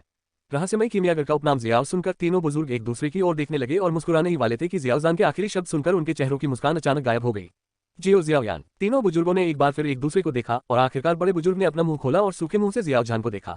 आखिरकार वह खुद को रोक नहीं पाए और बोले, कुलपति, क्या आप अपने सबसे छोटे बेटे जियाओयान, जो हमारे जियाओ परिवार का सबसे प्रतिभाशाली युवक है, के बारे में बात कर रहे हैं? यह मेरा बेटा है। जियोजान ने सिर हिलाया, अपनी मुस्कुराहट को दबाने की पूरी कोशिश की, लेकिन उसे एहसास नहीं हुआ कि उसके मुंह के कोने लगभग उसके कानों के पीछे तक फैल गए थे। कुछ समय पहले जब यान एर लड़ाकू स्तर तक पहुंच रहा था, तो वह हमारे जियाओ परिवार के पीछे के पहाड़ में एक उच्च स्तरीय कीमियागर से मिलने के लिए भाग्यशाली था। यह देखकर कि यान एर में अच्छी प्रतिभा थी, कीमियागर ने उसे सीधे अपने निजी शिष्य के रूप में स्वीकार कर लिया। जियोजान ने वह भाषण निकाला जो उसने पहले से तैयार किया था। अरे बाप रे! तीनों बुजुर्गों की आंखों में भय साफ दिखाई दे रहा था और उन्हें थोड़ा चक्कर भी आ रहा था। यदि जियामा साम्राज्य में 11 वर्ष की आयु में जियोयान का योद्धा बनना अत्यंत दुर्लभ माना जाता था, क्योंकि एक पीढ़ी में केवल 1 या 2 लोग ही ऐसा कर पाते थे, तो 12 वर्ष की आयु में कीमियागर बनना अनसुना था। यहाँ तक कि गोली राजा गुही भी 19 वर्ष की आयु में ही एक सच्चे कीमियागर बन गए थे। हमारा जियो परिवार इस बार सचमुच समृद्ध होने जा रहा है। महान बुजुर्ग अचानक जमीन पर बैठ गए, उनकी बूढ़ी आंखों में आंसू थे। हालांकि इन तीनों बुजुर्गों के भी अपने स्वार्थ थे, लेकिन परिवार के प्रति उनकी वफादारी वाकई सच्ची थी।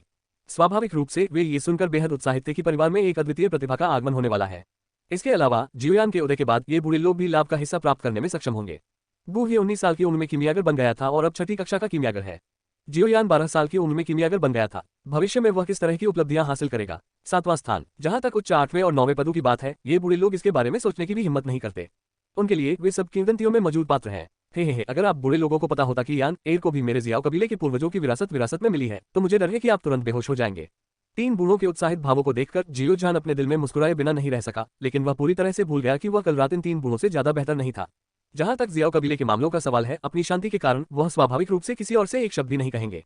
फिर भी जब तीनों बुजुर्गों को पता चला कि जियोयान में भी एक कीमियागर की प्रतिभा है, तो उन्होंने जियोयान के प्रति अपना सम्मान अत्यधिक बढ़ा दिया। उस दिन परिवार के कई शीर्ष नेताओं ने तुरंत 500,000 स्वर्ण मुद्राएं एकत्र की और याफी के माध्यम से सीधे 300,000 स्वर्ण मुद्राओं की कीमत वाली एक तृतीय श्रेणी की औषधि कड़ाही खरीद ली। उनकी राय में जियोयान की प्रतिभा के दम पर वह कुछ ही सालों में तीसरी श्रेणी का कीमियागर बन सकता है। ये पैसा न केवल जियोयान में बल्कि परिवार के भविष्य में भी निवेशित है। यदि जियो परिवार वास्तव में एक नए डैन राजा को जन्म देता है, तो यह धनराशि कुछ भी नहीं होगी। कबीले के नेता, आपने अभी कहा कि कीमियागर बहुत उच्च श्रेणी का था, लेकिन वह वास्तव में किस श्रेणी का है? दवा की कड़ाही खरीदने के लिए 300,000 युआन खर्च करने के बाद महान बुजुर्ग को अचानक इस मामले के बारे में पूछना याद आया। अच्छा, वह कम से कम चौथे दर्जे का तो है ना? वह बूढ़ा आदमी बहुत ज्यादा गुप्त रहता है और यान एर के अलावा किसी से नहीं मिलता। मुझे ये सिर्फ इसलिए पता है क्योंकि यान एर ने मुझे बताया था। जियोजान ने असहाय होकर अपने हाथ फैलाए और अंत में लापरवाही से कहा, वैसे फाउंडेशन स्थापना आध्यात्मिक तरल जो कुछ समय पहले इतनी गर्मजोशी से बेचा गया था, वह उस बूढ़े सज्जन की उत्कृष्ट कृति थी। नींव निर्माण आध्यात्मिक तरल। चौथी श्रेणी के कीमियागर, नींव बनाने वाले आध्यात्मिक तरल। कई बुजुर्गों की आंखें फिर से चौड़ी हो गईं। चौथी कक्षा का एक कीमियागर पूरे गामा साम्राज्य में बहुत बड़ा माना जाता था। पिछले कुछ महीनों में नींव निर्माण के आध्यात्मिक द्रव्य ने वुतान शहर में काफी हलचल मचा दी थी। सबसे महत्वपूर्ण बात यह है कि जियोजान ने कहा कि कीमियागर कम से कम चौथी कक्षा में था। उन्हें यह नहीं पता था कि जियोजान भी कीमियागर के असली स्तर का अनुमान लगाने की हिम्मत नहीं कर सकता था। कोई व्यक्ति कितना शक्तिशाली है जो सहजता से पृथ्वी स्तरीय मार्शल आर्ट युद्ध कौशल के कई से दिखा सकता है, ये लंबे समय से जियोजान की कल्पना से परे है। जिसकी तुलना की जा सकती है वह शायद जुन एर के पीछे की शक्ति है। लेकिन चाहे जो भी हो, वह एक भी शब्द नहीं बोल सका। तीसरी श्रेणी की औषधि की कड़ाही के पीछे जियो परिवार के पास याफी स्वयं थी। वह इन चीजों को ले जाने के लिए जिम्मेदार नहीं थी, लेकिन जियाओ परिवार की हरकतों से उसे जल्दी ही एहसास हो गया कि कुछ गड़बड़ है। इसलिए वह मेहमान बनने के बहाने सीधे जियाओयान के पास आ गई। जियोयान की मान्यता प्राप्त करने के बाद यहाँ तक कि याफी, जो शाही राजधानी में पली बड़ी थी और जिसे जानकार माना जाता था, फिर भी हनफने से खुद को नहीं रोक सकी। उसे लंबे समय से संदेह था कि जियोयान में एक कीमियागर के रूप में प्रतिभा है, लेकिन उसने कभी नहीं सोचा था कि उसके सामने खड़ा 12 वर्षीय लड़का पहले से ही एक कीमियागर था। उस समय जियोयान पर उसका ध्यान अभूतपूर्व स्तर पर पहुंच गया था और उसकी खूबसूरत आंखें जियोयान को निगलना चाहती थीं। कुछ ही दिनों में मैं इसका उपयोग परिवार के लिए औषधीय जड़ी बूटियों के एक समूह को परिष्कृत करने के लिए करूंगा, जिससे परिवार के वित्तीय संसाधनों में सुधार होगा। नए साल के बाद हम कुछ और नींव बनाने वाले आध्यात्मिक द्रव्य को परिष्कृत करने में भी सक्षम हो सकते हैं, इसलिए आपको इस समय के दौरान औषधीय जड़ी बूटियों का संग्रह तैयार करना चाहिए। हाफी की खूबसूरत आंखों में अजीब नजर को अनदेखा करते हुए जियोयान ने उससे दुर्लभ तरीके से गंभीरता से बात की। चिंता मत करो, अब तुम मेरे दिल में सबसे महत्वपूर्ण संभावना हो। मैं निश्चित रूप से तुम्हारा अनुरोध स्वीकार करूंगा। हाफे ने अपने लाल होठों को भींचा और मुस्कुराते हुए कहा, क्या ये सिर्फ एक संभावित स्टॉक है? जियोयान उसकी बातों पर बस मुस्कुराया। हाँ, अगर तुम कुछ और बनना चाहते हो तो पहले तुम्हें बड़ा होना पड़ेगा। और क्या तुम्हें लगता है कि तुम अपने बचपन के प्यार को मना पाओगे? हाफी ने अपने लाल होठों को ढक लिया और उसकी खूबसूरत आंखें शरारती नजरों से जियोयान के एक खास हिस्से को देख रही थी। उसके द्वारा इस तरह से उपहास किए जाने पर जियोयान अचानक अपना आपा खो बैठा और अपने हाथ को धीरे से लहराने से खुद को नहीं रोक सका। चले जाओ, क्या मुसीबत है? हंसी। जियोयान को इस तरह देखकर याफी और भी खुशी से हंस पड़ी। जियाओयान को फिर से छेड़ने के बाद वह अपनी पतली कमर को आकर्षक अंदाज में मटकाते हुए चली गई। 2 दिन बाद याफी ने जियो परिवार को बड़ी मात्रा में औषधीय जड़ी बूटियां पहुंचाई। 10 दिनों से ज्यादा के कठिन प्रशिक्षण के बाद जियाओयान का साधना स्तर किसी 4 सितारा योद्धा से ज्यादा दूर नहीं है। यह उसके लिए औषधि शोधन द्वारा अपनी युद्ध भावना को संयमित करने का एक अच्छा अवसर है। हालांकि जब जियोयान दवा को परिष्कृत करने की तैयारी कर रहा था तो जियोयू ने घबराहट में जियोयान के दरवाजे पर दस्तक दी। क्या तुम्हें मुझसे कुछ चाहिए? जियोयू के उलझन भरे चेहरे को देखकर जियोयान आश्चर्यचकित हुए बिना नहीं रह सका। तुमने मुझे नहीं बताया था कि मैं तुम्हें ढूंढने आऊं। जियाओयू का शुरू में थोड़ा उलझा हुआ चेहरा तुरंत गुस्से में बदल गया। कहीं ऐसा तो नहीं कि ये छोटा सा बदमाश उसे चिढ़ा रहा हो? ओह हाँ, मैं तो इसके बारे में पूरी तरह भूल गया था। जियाओयू की शक्ल देखकर जियाओयान उसके सिर पर हल्के से थपथपाए बिना नहीं रह सका। उसकी उंगली के एक झटके से अंगूठी से एक जेट बॉक्स निकला और जियाओयू के सामने रख दिया गया। हाँ, इसके साथ आप निश्चित रूप से लड़ाकू स्तर तक पहुंच जाएंगे। ब्रेकर थ्रू फाइटर, क्या ये स्थिर है? जियाओयू थोड़ा स्तब्ध रह गई और फिर उसकी धड़कनें थोड़ी तेज हो गईं। घबराहट में जेब का डिब्बा खोलने के बाद उसके चेहरे पर आई औषधीय सुगंध ने उसके शरीर में लड़ने की भावना को थोड़ा और तेज कर दिया। क्यूई को इकट्ठा करना और फैलाना। डिब्बे में पड़ी लोंडन आकार की गोली को देखकर जियोयू अपनी खुशी जाहिर करने से खुद को रोक नहीं सका। ठीक है, बस ये गोली चुपके से खुद ही ले लो। किसी और को मत बताना, वरना पूरा परिवार इसे मांगने मेरे पास आएगा और मेरे पास उनके लिए और दवा बनाने का समय नहीं होगा। जियोयान ने थोड़ा सिर हिलाया और दरवाजा बंद करने ही वाला था कि उसने देखा कि जियोयू का सुंदर चेहरा अचानक थोड़ा लाल हो गया। मुझे ऐसे बहुमूल्य अमृत को हाथ में लेकर बेचैनी महसूस हो रही है। जियाओयू का सुंदर चेहरा लाल हो गया और उसने शर्माते हुए कहा, क्या मैं तुम्हें कुछ और बार छू सकती हूँ? जैसे ही उसने बात की, जियाओयू ने पहले ही अपने पतले पैर फैला दिए थे। अध्याय 29 जियो परिवार का उदय। जियोयान और जियोझान का इस तथ्य को छिपाने का कोई इरादा नहीं था कि जियोयान को उनके परिवार के एक कीमियागर ने शिष्य के रूप में स्वीकार कर लिया था। इसलिए परिवार के सभी सदस्यों को जल्द ही यह खबर पता चल गई। ये जानकर कि जियोयान फिर से कीमियागर बन जाएगा, परिवार की युवा पीढ़ी पूरी तरह से हताश हो गई। तब से उनके मन में जियोयान के लिए केवल विस्मय और प्रशंसा थी और अब वे महत्वाकांक्षाएं नहीं रही जो उन्होंने पहले प्रकट की थी। जियाओयू ने स्वाभाविक रूप से सुना था कि जियाओयान को एक कीमियागर ने अपना शिष्य बना लिया है। वो इस आदमी से थोड़ा ज्यादा सतर्क हो गया और उसने जियाओयान की उस बात का भी अंदाजा लगाया जो उसने पहले कही थी कि वह 7 दिनों में उसे ढूंढ लेगा। लेकिन जब तक जियोयान ने उसके सामने केंद्रित ऊर्जा जारी नहीं की तब तक उसे अभी भी ऐसा लग रहा था कि वह सपना देख रही है। ये क्यूई गैदरिंग पाउडर है। इसका एक टुकड़ा परिवार के वार्षिक शुद्ध लाभ के लगभग बराबर है। पिछले जियाओयान को भी इसे इस्तेमाल करना मुश्किल लगता होगा, लेकिन अब जियोयान ने ये क्यूई गैदरिंग पाउडर उसे बहुत सहजता से सौंप दिया। जियोयू की बातें सुनने के बाद जियोयान थोड़ा स्तब्ध रह गया और फिर उसने अचानक जियोयू की जान पर थप्पड़ मार दिया जब वह अचंभित रह गई। आप मुझे क्या समझते हैं? जब जियोयान ने उसकी जान पर थप्पड़ मारा तो जियोयू पहले तो स्तब्ध रह गया, फिर उसे थोड़ा गुस्सा आया। जैसे ही वह अपना आपा खोने वाला था उसने जियोयान की आवाज सुनी। चलो हम दोनों के बीच का झगड़ा यहीं खत्म करते हैं। कभी कभी मैं सचमुच तुमसे झगड़ा नहीं करना चाहता। जियाओयान ने सिरदर्द से पीड़ित अपने माथे को धीरे से रगड़ा और शांति से कहा, आधे साल में कनान कॉलेज में छात्रों की भर्ती का समय आ जाएगा। इस क्यूई गैदरिंग पाउडर के साथ कनान कॉलेज के नए छात्रों के बीच आपकी स्थिति निश्चित रूप से बेहतर हो जाएगी। ये वाक्य बिल्कुल वही था जो जियाओयू चाहता था। हालांकि अगर कोई 20 साल की उम्र से पहले डू क्यूई के 8वें स्तर तक पहुंच जाता तो कनान कॉलेज में प्रवेश की उम्मीद रहती, लेकिन इस तरह की प्रतिभा निस्संदेह सूची में सबसे नीचे थी। यदि कोई 17 वर्ष की आयु में लड़ाकू बन जाता है तो ऐसी प्रतिभा यहाँ तक कि कनान अकादमी में भी, हालांकि प्रतिभा नहीं मानी जाती है, फिर भी काफी अच्छी है और निश्चित रूप से प्रशिक्षण के लिए अधिक संसाधन प्राप्त करेगी। तुम्हारे पास अभी भी कुछ विवेक है। एक पल सोचने के बाद जियाओयू अचानक खींच उठी। हालांकि उसके सुंदर चेहरे पर अभी भी अहंकार की झलक थी, उसकी आंखों के कोनों में कोमलता की झलक थी। अपनी स्थिति को ठीक करने के लिए अगले कुछ दिन ले लो। वापस आते ही जल्दीबाजी मत करो। अगर तुमने ये क्यूई गैदरिंग पाउडर बर्बाद कर दिया तो मेरे पास तुम्हारे लिए दूसरा नहीं होगा। जियोयान ने मुस्कुराते हुए कुछ शब्द कहे और फिर दरवाजा बंद कर दिया, जबकि जियोयू उसे झिझकते हुए देख रही थी। आप जियोयान को इतनी बेरहमी से दरवाजा बंद करते देख जियोयू अपना मुंह खोलने से खुद को नहीं रोक सकी और अंत में असहाय होकर अपने पैरों को पटकने लगी और फिर अपने पतले पैरों के साथ अपने निवास स्थान पर वापस चली गई। उसकी बाहों में उत्तम जेट बॉक्स को देखकर जियोयू को अभी भी अपने दिल में थोड़ा उत्साह और गर्मी महसूस हुई। जियोयान के सुंदर चेहरे के बारे में सोचकर जियोयू थोड़ा शर्माने से खुद को रोक नहीं सका और अंत में धीरे से फुसफुसाया, छोटे कमीने, धन्यवाद। खिड़की के बाहर दूर तक चलती हुई लंबी आकृति को देखते हुए जियोयान ने अपना सिर हिलाया और मुस्कुराया। फिर उसने अपनी निगाहें अपने सामने रखी तीसरी श्रेणी की दवा की कड़ाही पर घुमाई। ऐसा लगता है कि परिवार अब वास्तव में मुझे महत्व देता है और वे वास्तव में मुझे दवा बनाने के लिए प्रशिक्षित करने के लिए बहुत पैसा खर्च करते हैं। जाहिर है उन्होंने बहुत सारा पैसा भी खर्च किया, यहाँ तक कि जियोयान के लिए दवा के बर्तन और औषधीय सामग्री खरीदने के लिए परिवार के लगभग सभी तरल धन को निकाल लिया ताकि जियोयान को दवा को परिष्कृत करने के लिए पर्याप्त वातावरण प्रदान किया जा सके। हालांकि वे शायद ये कल्पना नहीं कर सकते थे कि इस जीवन में जियोयान को अपनी कीमिया कौशल विकसित करने के लिए बड़ी मात्रा में औषधीय जड़ी बूटियों की आवश्यकता नहीं थी। अपने सामने 4-3 पैर वाले उत्कृष्ट नक्काशीदार औषधि के बर्तनों को देखकर जियोयान अपना सिर थोड़ा सा दूसरी ओर घुमाने से खुद को रोक नहीं सका। इस दवा के बर्तन की गुणवत्ता वास्तव में बहुत खराब है। अपने पारिवारिक मामलों को निपटाने के बाद मुझे ब्लैक हॉर्न क्षेत्र में जाना चाहिए और हानफैन से 10,000 जानवरों का कड़ाही और समुद्री हृदय ज्वाला प्राप्त करनी चाहिए। अपने पिछले जीवन के अनुभव के साथ जियोयान को किसी भी तरह के संयम की जरूरत नहीं थी। उसे बस बेतहाशा ऊर्जा जमा करने और जितनी जल्दी हो सके अपनी ताकत बहाल करने की जरूरत थी।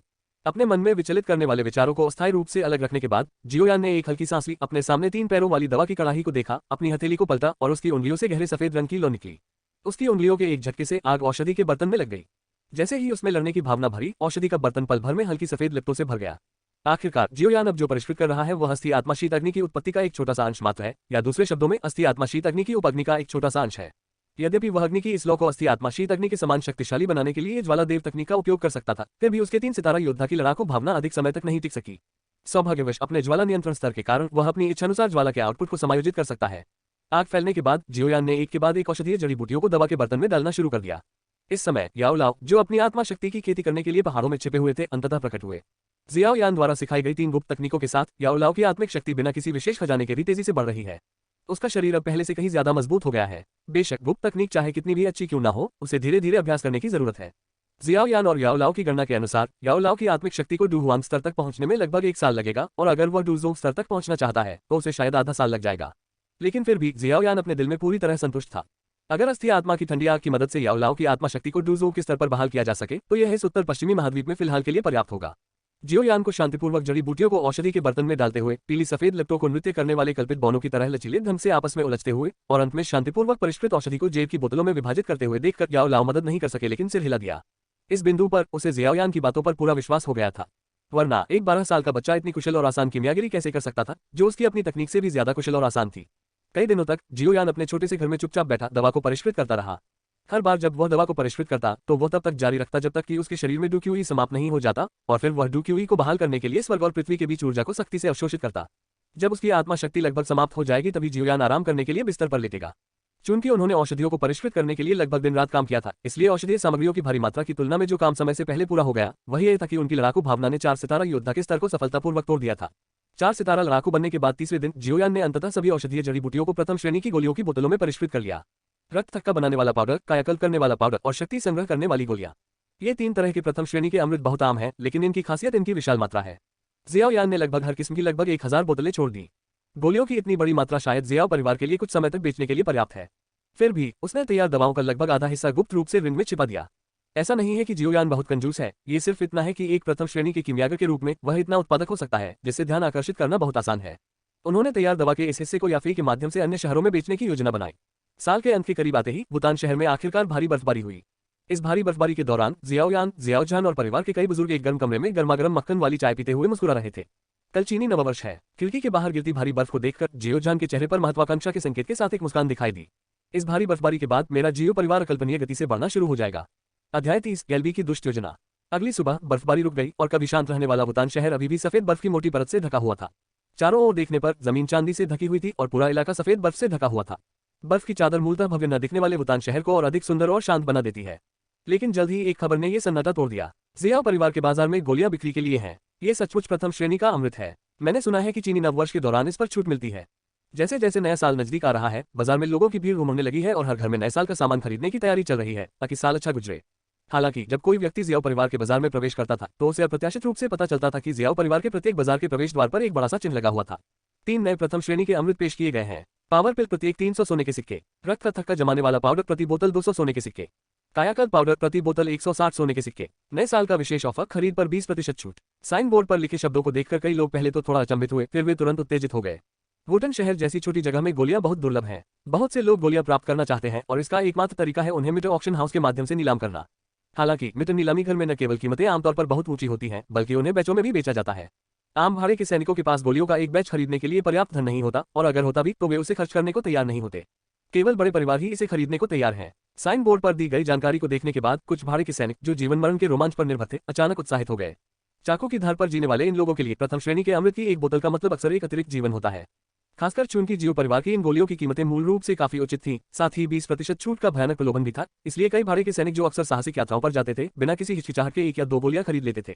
इसके अलावा जियाओ परिवार ने पहले से ही गुप्त रूप से उपद्रव मचाने के लिए लोगों का इंतजाम कर रखा था। सिर्फ एक सुबह जियाओ परिवार के बाजार में अमृत बिकने की खबर पूरे वुतान शहर में फैल गई। एक क्षण के लिए जो भीड़ मूल रूप से अन्य बाजारों में उमड़ी थी, वह मधुमक्खियों के झुंड की तरह शियाओ परिवार के बाजारों की ओर दौड़ पड़ी। यद्यपि अधिकांश नागरिक भाड़े के सैनिक नहीं होते हैं, लेकिन वे बचपन से ही वुतान शहर में रहते हैं और उन्होंने अपने जीवन में कई बार अमृत नहीं देखा होगा। इसलिए जिज्ञासा से प्रेरित होकर भारी भीड़ ने एक पल में जियो परिवार के बाजार में बर्फ पिघला दी, जिससे पूरा जियो परिवार का बाजार बेहद लोकप्रिय हो गया। इसके विपरीत नए साल के दिन कई अन्य बाजार असामान्य रूप से वीरान थे। पूरी सुबह के बाद भी जमीन पर जमी बर्फ अभी तक नहीं पिघली थी। स्वाभाविक रूप से इस परिवर्तन को वुतान शहर के कई प्रमुख परिवारों, विशेष रूप से गेल परिवार और ओबा परिवार ने तुरंत नोटिस किया, जो इस समाचार को जानने के बाद और भी अधिक असहज महसूस करने लगे। वुतान शहर में 3 प्रमुख परिवारों के बीच मूल रूप से एक दूसरे के साथ नियंत्रण और संतुलन का रिश्ता था, लेकिन अचानक जियो परिवार के पास इतनी सारी अतिरिक्त गोलियां कैसे आ गईं? तुम्हें पता है, जियो परिवार के पास अचानक एक खजाना आ गया और यह केवल गोलियां बेचकर भारी मुनाफा कमाने जितना आसान नहीं था। सबसे खास बात यह है कि अमृत के आकर्षण ने कई ऐसे लोगों को भी अपनी ओर आकर्षित किया जिन्हें इसकी जरूरत नहीं थी। जब वे जियाओ परिवार के बाजार में घूमते तो स्वाभाविक रूप से उन्हें खाए बिना नहीं रह पाते थे। इसके विपरीत अन्य परिवारों के बाजार कस्बों में यातायात में भारी गिरावट देखी गई, जिसके कारण व्यापार में मंदी आ गई। बेवकूफ, आखिर जियो परिवार ने इस किमियागर को कहां से काम पर रखा? भूटान शहर के एक आलीशान रेस्तरां में गेल परिवार के मुखिया गेलेबी और ओबा परिवार के मुखिया ओबापा एक दूसरे के सामने बैठे थे। आज चीनी नववर्ष है और उनकी स्थिति को देखते हुए उन्हें परिवार में बैठकर कबीले के सदस्यों को परिवार की वार्षिक बैठक की तैयारी करने का निर्देश देना चाहिए। हालांकि आज बाजार में आए बदलाव से उनकी आंखें चौंधिया गईं और उनके दिलों में बेचैनी की भावना पैदा हो गई। नए साल का दिन आमतौर पर वह समय होता है जब पारिवारिक बाजार में अच्छी कमाई होती है, लेकिन आज अधिकांश कारोबार जियाओ परिवार के हाथ से निकल गया। सिर्फ एक दिन में परिवार को हजारों सोने के सिक्के गंवाने पड़ सकते थे। अगर ऐसा होता तो कोई बात नहीं, लेकिन अगर भविष्य में हर दिन ऐसा ही होता तो क्या सिर्फ जियाओ परिवार ही सत्ता में नहीं रहता? हाँ, बेहतर होगा कि इस किमियागर को जियो परिवार काम पर रखे। इस तरह हमारे पास उसे पकड़ने का अभी भी मौका है। ओबापा, जो गेलेबी के सामने बैठे थे, ने एक व्यंग्यात्मक मुस्कान दी जिससे गेलेबी की पुतलियां थोड़ी सिकुड़ गई। आपका मतलब है जियो परिवार का एक सदस्य किमियागर बन गया? यह उससे भी अधिक है। ओबापा ने गेलेबी की ओर देखा, उसकी आंखों में डर का भाव था जो उसके चेहरे की चर्बी के कारण दो दरारों में सिमट गई थी। अंदाजा लगाओ कि जियो परिवार का ये किमियागर कौन है? कौन है भाई? ओबापा के हाव भाव देखकर गेलेबी और भी बेचैन हो गया। ऐसा लग रहा था कि जियाओ परिवार की पुरानी पीढ़ी में किसी में भी किमियागर बनने की प्रतिभा नहीं थी। युवा पीढ़ी में ऐसा लगता है कि किसी ने ऐसी प्रतिभा वाले किसी व्यक्ति के बारे में नहीं सुना है, लेकिन मैंने सुना है कि कुछ समय पहले जियाओ जान के दो बेटे वापस आ गए हैं। क्या ऐसा हो सकता है कि यह जियाओ यान है, जियाओ जान का सबसे छोटा बेटा जियाओ यान? गेलेबी की उपस्थिति को देखते हुए ओबापा ने खुद को हल्के से आह भरने से नहीं रोका और गेलेबी का शरीर अचानक अकड़ गया, मानो बिजली गिर गई हो। जियो यान। गेलेबी को चक्कर आने लगा और उसने हल्का सा निकल लिया। उसके होंठ थोड़े कांप रहे थे और उसने अविश्वास की आवाज निकाली। ये कैसे संभव है? वह केवल 12 वर्ष का है और यदि वह पूर्णतः बड़ा भी हो जाए तो भी वह 13 वर्ष का भी नहीं है। मैं जानता हूं कि उसके पास दुखी हुई साधना के लिए उच्च प्रतिभा है, लेकिन चाहे वह कितना भी प्रतिभाशाली क्यों न हो, इस उम्र में उसके लिए किमियागर बनना असंभव है। जब उसने ये कहा तो उसकी आंखें चौंधिया गईं। गामा साम्राज्य में एक 12 वर्षीय रसायन शास्त्री ने न केवल इसके बारे में कभी सुना था, बल्कि वह इसकी कल्पना भी नहीं कर सकता था। हाँ, जब मैंने आज सुबह ये खबर सुनी तो मेरी भी वही हालत थी जो अभी तुम्हारी है। लेकिन जब मैंने जियाओ परिवार के लोगों से बार बार इसकी पुष्टि करने के लिए बहुत पैसा खर्च किया तो मुझे पता चला कि यह खबर वास्तव में सच थी। गेलेबी का रूप देखकर ओबापा की कड़वी मुस्कान और भी तीव्र हो गई। उन्होंने ऐसी प्रतिभा के बारे में कभी सुना भी नहीं था और वे कल्पना भी नहीं कर सकते थे कि बड़ा होकर यह बच्चा कितना असाधारण होगा। जियो यान की विकास दर को देखते हुए मुझे डर है कि 10 वर्षों के भीतर उसके पास हमारे 2 परिवारों को आसानी से खत्म करने की ताकत होगी। इसलिए हमारे सामने केवल 2 ही विकल्प हैं, या तो जल्द से जल्द सद्भावना दिखाएं और जियाओ परिवार के आगे समर्पण कर दे, या जल्द से जल्द कार्रवाई करें और जियाओ परिवार को नष्ट करने के लिए एकजुट हो जाएं। हालांकि मुझे लगता है कि दूसरा विकल्प बहुत ही असंभव है। एक क्षण विचार करने के बाद ओबापा ने अंततः वही कहा जो उनके मन में था। तुम चाहते हो कि मैं जियो जान का कुत्ता बनूं? गेलेबी ने अचानक अपना सिर घुमाया और ओबापा को तीखी निगाहों से देखा। उसकी आंखों में उसकी अनिच्छा अत्यंत प्रबल थी। वो 10 साल से ज्यादा समय से जियाओ से लड़ रहा है, लेकिन अब उसे इस आदमी के सामने आत्मसमर्पण करना होगा। यह उसे मारने से भी ज्यादा दर्दनाक है। हाँ, अगर आपको लगता है कि आप भविष्य के उस बच्चे को हरा सकते हैं तो आप उससे सीधे लड़ने का विकल्प चुन सकते हैं। यह देखकर ओबापा व्यंग्यात्मक हंसी रोक नहीं सके। हाँ, हम अब जियाओ परिवार से इतने सावधान इसलिए हैं क्योंकि वह दुष्ट है। जब तक वह आदमी मर जाएगा सारी समस्याएं हल हो जाएंगी। गेलेबी की आंखों में एक भयंकर चमक थी जो प्रबल हत्या के इरादे से भरी हुई थी। तुम बेवकूफ हो। क्या तुम्हें नहीं लगता कि जियो यान इतनी कम उम्र में किमियागर बन सकता है? क्या ये वास्तव में उसकी प्रतिभा की कमी के कारण है? जियाओ परिवार के किसी व्यक्ति ने मुझे बताया कि जियाओ यान का शिक्षक 4वीं कक्षा का किमियागर हो सकता है। गेलेबी का रूप देखकर ओबापा कोसने से खुद को नहीं रोक सके। 4थे दर्जे का किमियागर। गेलेबी का चेहरा तुरंत पीला पड़ गया। 4वीं कक्षा के एक किमियागर के पास उनके परिवार को आसानी से नष्ट करने की शक्ति थी, लेकिन वह स्वाभाविक रूप से इतनी आसानी से जियो जान के सामने आत्मसमर्पण करने को तैयार नहीं था। वगैरह घबराहट के इस पल में गेलेबी को अचानक एक विचार आया। अपने बगल में ओबापा को देखते हुए धीरे धीरे एक भयावह योजना उभरी। मेरा बेटा कुछ समय पहले यानलियू में गया था और उसकी उदारता के कारण संयोगवश उसकी मुलाकात लियूशी नामक